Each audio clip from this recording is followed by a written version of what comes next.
Hello everyone, welcome back to my channel. मैं हूं पूजा सेतिया। हमने चैप्टर स्टार्ट किया हुआ है अकाउंटिंग रेशो, जिसमें हमारी करंट रेशो का टॉपिक चल रहा है। आज जो हमारा टॉपिक होगा करंट रेशो के, जो हम लास्ट के जो इलिस्ट्रेशन है हमारे 3 हम एक साथ डालेंगे, जिसमें आपको ये पता लगेगा कि करंट लाइबिलिटीज करंट एसेट्स कैसे निकालनी है जब आप कुछ पेमेंट या फिर कुछ खरीद लेते हो। अब मैं इलिस्ट्रेशन रीड कर रही हूँ, आप स्क्रीन पर देखिए।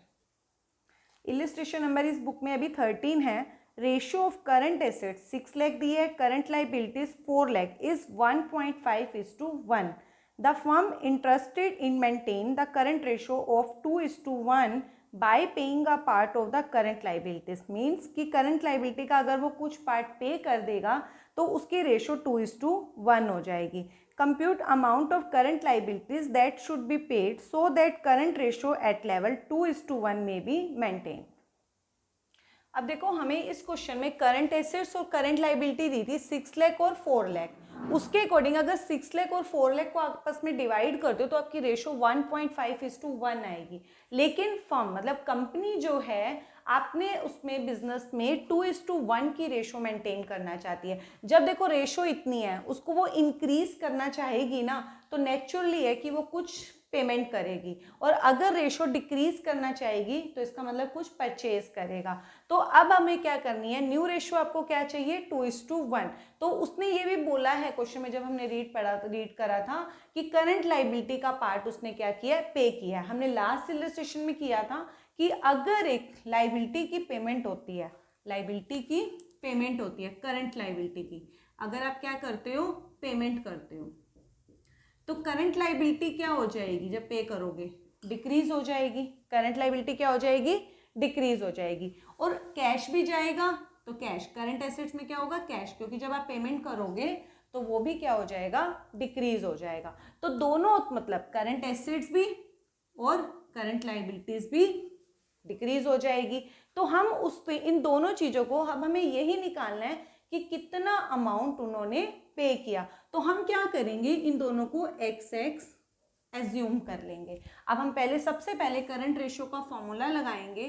करंट रेशो जो होती है करंट एसेट्स अपॉन में करंट लाइबिलिटीज। हमें रेशो कितनी मेंटेन करनी है, 2:1, मतलब 2/1 कर दो, इज इक्वल टू। अब करंट एसेट्स हमारी कितनी है, 6 लाख है, और करंट लाइबिलिटीज कितनी है, 4 लाख है। अगर हम इसमें से कुछ पेमेंट करेंगे तो हमारी रेशो क्या आ जाएगी, ये वाली आ जाएगी। इसमें से हम क्या पेमेंट करेंगे, एक्स, मतलब कैश चला गया और लाइबिलिटी भी कम हो गई। अब नेचुरली मतलब सिंपल सी कैलकुलेशन है मैथ्स की, हम क्या करेंगे, ऐसे क्रॉस मल्टीप्लाई करेंगे। तो पहले 1 को इससे करो, 1 को अगर इस पूरे से आप मल्टीप्लाई करोगे तो क्या आ जाएगा, 6 लाख माइनस एक्स। इसको 2 को इन दोनों से मल्टीप्लाई करो, इसमें 2 लगा दो। 2 को पहले इससे करेंगे तो 2 4 दा 8 लाख, 2 को x से करेंगे तो 2x। अब एक साइड एक्स एक्स वाले कर लो और एक साइड विदाउट एक्स वाले। ये माइनस एक्स है, इसको उधर ले जाओ या इसको इधर ले आओ, एक्स वाला लेफ्ट साइड कर लेते हैं, इधर माइनस एक्स और ये -2x इधर आके क्या हो जाएगा, +2x। ये 8 लाख इधर ही रहेगा और ये 6 लाख इस साइड शिफ्ट हो जाएगा। मीन्स एक्स एक्स वाले एक साइड, विदाउट एक्स वाले एक साइड। माइनस प्लस माइनस होता है, 2 अगर इसके आगे कुछ नहीं है तो 1 होता है, 2 में से 1 गया x, 8 - 6 2 lakh.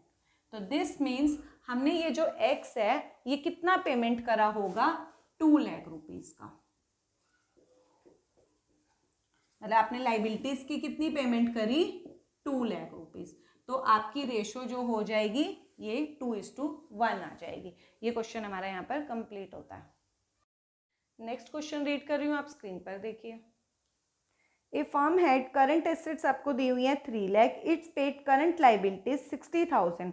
After the payment current ratio was 2:1। Determine current liabilities and working capital after and before the payment was made. अब देखो, हमें इसमें ये इन्फॉर्मेशन दी थी, हमने नोट डाउन कर ली। हमें जो रेशो दी हुई थी पेमेंट करने के बाद दी हुई थी 2:1।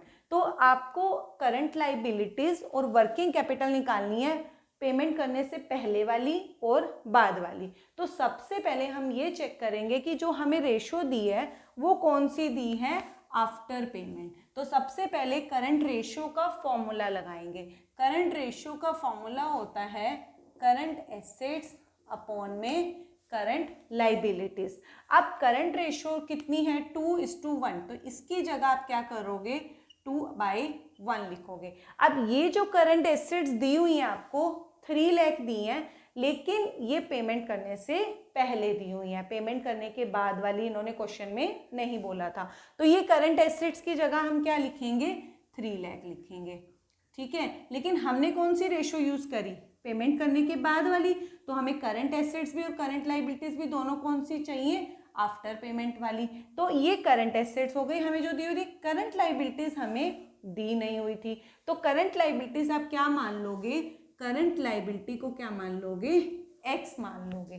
क्या मान लेंगे हम एक्स मान लेंगे, बट कौन सा एक्स होगा ये बिफोर वाला, कौन सा बिफोर पेमेंट वाला। तो हम यहाँ पर क्या लिखेंगे एक्स।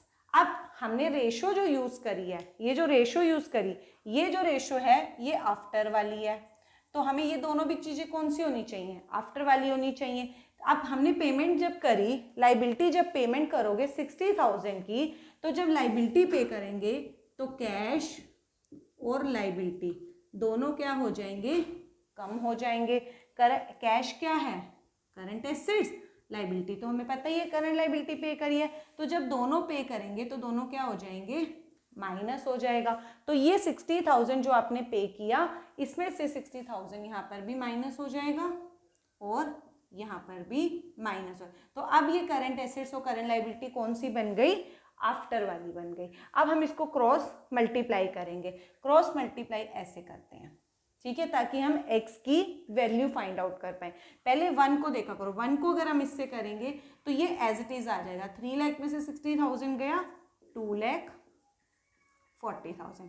इस 2 को इन दोनों से मल्टीप्लाई करो, 2 को पहले x से करेंगे तो क्या आ जाएगा 2x, और इसको करेंगे, ये नॉर्मल मैथ्स की कैलकुलेशन है, ये 2x इधर ही रहने दो, ये 120 इधर आ जाएगा, तो 240 plus 120 is equal to 2x। अब x की वैल्यू आपने अगर फाइंड आउट करनी है, ये 2 इन दोनों के डिवाइड में आ जाएगा, इन दोनों को प्लस करके, तो 3,60,000 डिवाइड बाई 2, इसको कट करो तो ये कितना आ गया 1,80,000। तो ये x मैंने जो माना था करंट लाइबिलिटीज, ये कितना आ गया 1,80,000। क्या कौन से वाला बिफोर वाला। अब हमें करंट लाइबिलिटी बिफोर वाली भी चाहिए थी और आफ्टर वाली भी चाहिए थी, तो हम दोनों ले लेते हैं, करंट एसेट्स और करंट लाइबिलिटीज दोनों ऐसे ले लो, ये बिफोर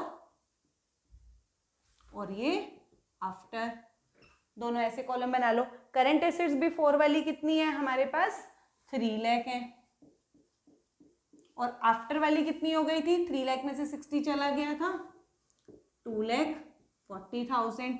करंट लाइबिलिटीज बिफोर वाली कितनी आ गई हमारे पास, ये एक्स की वैल्यू हमने मानी थी 1,80,000। अब आफ्टर वाली कैसे आएंगी, 180 में से 60 पे कर देंगे, मतलब 1,20,000। मैं यहाँ ब्रैकेट में आपको शो भी कर देती हूँ ताकि आपको कंफ्यूजिंग ना हो। 3 लाख माइनस 60, 180 माइनस 60, ठीक है। तो ये बिफोर और आफ्टर दोनों हमारे पास वैल्यूज आ गई। अब हमें चाहिए वर्किंग कैपिटल। वर्किंग कैपिटल, तो अब वर्किंग कैपिटल क्या होता है, जो वर्किंग कैपिटल होता है इन दोनों का डिफरेंस होता है। वर्किंग कैपिटल मैं यहाँ लिख रही हूँ current assets minus current liability, दोनों का मैंने बिफोर और आफ्टर दोनों कर दिए। इस 3 लाख में से 180 माइनस कर दो तो कितना आ जाएगा 1,20,000, और इसको अगर आप माइनस करोगे ये भी क्या आ रहा है 1,20,000। दोनों ही केस में वर्किंग कैपिटल सेम आ रही है, बिफोर में भी और आफ्टर में भी। अब नेक्स्ट क्वेश्चन रीड कर रही हूँ, स्क्रीन पर देखो। A firm had current liabilities दी आपको 4,50,000 की, then purchase inventory 50,000 on credit. After the purchase current ratio कितनी हो गई 2:1। Calculate the size of current assets and working capital after and before the inventories was purchased. अब देखो हमें इस इंफॉर्मेशन में क्या दिया हुआ था, करंट लाइबिलिटीज दी हुई थी, इन्वेंट्री आपने परचेज करी क्रेडिट में 50,000 रुपीज़ की, और करंट रेशो जो दी हुई थी पेमेंट करने खरीदने के बाद की दी थी। तो अब एक चीज़ है, हमें करंट रेशो जो दी हुई है उसका पहले फॉर्मूला लगाएंगे, और बिफोर और आफ्टर में जो जो चीज़ें गिवन है वो हम लेंगे। करंट लाइबिलिटीज जो दी हुई है वो आपको कौन सी दी है, बिफोर वाली, तो उसकी वैल्यूज पहले लिख लो, 4,50,000। अब हमें पेमेंट, अब खरीदा कितना है, इन्वेंट्री आपने क्या करी है, परचेज करी है। तो जब आप इन्वेंट्री परचेज करोगे ना, जब आप इन्वेंट्री क्रेडिट में परचेज करी थी, जब इन्वेंट्री परचेज करें, इन्वेंट्री क्या होता है, करंट एसेट्स, जब परचेज करेंगे तो किससे खरीदेंगे, क्रेडिटर से। तो आपकी करंट एसेट भी बढ़ जाएंगी और करंट लाइबिलिटी भी बढ़ जाएंगी, दोनों ही इंक्रीज हो जाएंगे, क्योंकि परचेज इन्वेंट्री किस पे, ऑन क्रेडिट। जब उधार में खरीदेंगे ना तो इन्वेंट्री भी आ जाएगी हमारे बिजनेस में, और ऊपर से क्रेडिटर भी बढ़ जाएंगे। अब इन्वेंट्री क्या होती है, करंट एसेट्स, और क्रेडिटर्स कौन होते हैं, करंट लाइबिलिटीज होती है। तो दोनों में इसका मतलब जब इंक्रीज होगा तो क्या होगा, प्लस होगा। तो दिस मीन्स जब करंट लाइबिलिटी पहले थी खरीदने से पहले, बिफोर 450, तो जब आप खरीद लोगे तो उसके बाद आपने कितने की खरीद ली, 50,000 की, तो करंट लाइबिलिटी कितनी हो जाएगी 50,000 की, अगर आप ऐड कर दोगे इसमें 5 लाख की, तो खरीदने के आफ्टर परचेज क्या हो जाएगा, 5 लाख। तो ये तो दोनों चीजें आ गई। अब ये दोनों चीजें आपको चाहिए, तो बिफोर वाली आप इसको क्या मान लोगे, करंट एसेट्स को एक्स मान लोगे, क्या मान लेंगे, एक्स मान लेंगे। तो हम दोनों चीजें ये निकाल के उसमें बाद हमारा ये तो आ ही जाएगा। तो करंट रेशो पहले हम निकालेंगे। करंट रेशो का फॉर्मूला क्या होता है, करंट एसेट्स अपॉन में करंट लाइबिलिटीज। अब ये रेशो हम कौन सी वाली ले रहे हैं, आफ्टर वाली ले रहे हैं, तो हमें ये चीजें भी कौन सी वाली चाहिए होंगी, आफ्टर वाली चाहिए होंगी। तो हम क्या करेंगे, करंट रेशो कितनी है, 2/1। करंट एसेट्स हमारे पास हमने क्या मान ली, एक्स मान ली, क्योंकि करंट एसेट्स हमारे पास ना आफ्टर वाली है और ना बिफोर वाली, तो हम पहले बिफोर वाली हमें पता होगा तभी हम उसमें आफ्टर वाली परचेज के बाद अमाउंट ऐड कर सकते हैं, तो ये एक्स मान लेंगे। करंट लाइबिलिटीज आफ्टर वाला कितना हो गया, 5 लाख। ये समझ आ गया, क्लियर है। तो अब हम क्या करेंगे, इसको क्रॉस मल्टीप्लाई कर देंगे। अब हमें ये तो पता है कि ये आफ्टर करंट एसेट जो होगी ये एक्स है, ठीक है। तो जब परचेज करेंगे तो उसके अंदर भी अमाउंट क्या हो जाएगा, प्लस हो जाएगा। ये बिफोर वाले को आप क्या करोगे, ऐसे कर लो, ये एक्स है और ये क्या हो जाएगा, एक्स प्लस 50,000, ऐसे कर लो। फिर जब आप इसकी वैल्यूज आएंगी तो हम इसकी वैल्यूज पूरी टोटल लिख देंगे।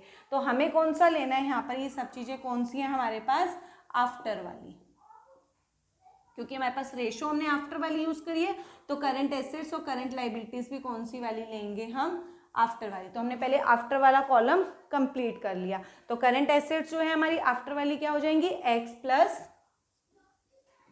50,000। तो अब इसको ऐसे क्रॉस मल्टीप्लाई करोगे, ये 1 है, 1 को इससे करेंगे तो क्या आ जाएगा, एक्स प्लस 50,000। 2 को इससे करोगे तो क्या आ जाएगा, 10 लाख। अब x की वैल्यू आपको निकालनी है, तो ये 50,000 इस साइड आके क्या हो जाएगा, माइनस हो जाएगा। 50,000 इधर आके क्या हो जाएगा, माइनस हो जाएगा। तो अब ये x इधर ही रहेगा, ये 50,000 इस साइड आके क्या हो जाएगा, माइनस हो जाएगा।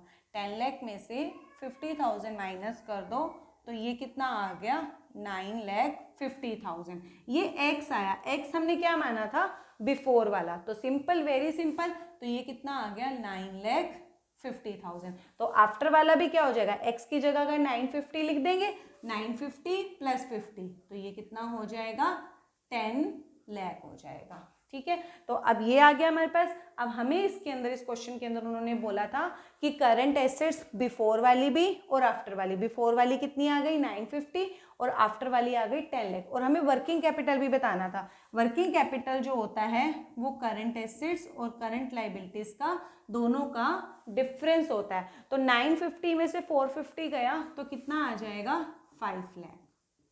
इधर भी 10 में से 5 गया, 5 लाख। कुछ भी आप करो, वर्किंग कैपिटल दोनों ही केसेस में सेम आएगी। तो यहाँ पर भी 5 लाख आ गया, यहाँ पर भी 5 लाख आ गया। फिर भी हमने 3 इलस्ट्रेशन एक जैसे से किए हैं। बिफोर और आफ्टर पेमेंट में आपको करंट एसेट्स और करंट लाइबिलिटीज और वर्किंग कैपिटल बतानी थी। तीनों इलस्ट्रेशन में अगर कुछ भी अगर आपको क्लियर नहीं होता कि कौन सा पॉइंट में कैसे अमाउंट आया, तो आप कमेंट सेक्शन में छोड़ देना, उसका आंसर आपको दे देंगे।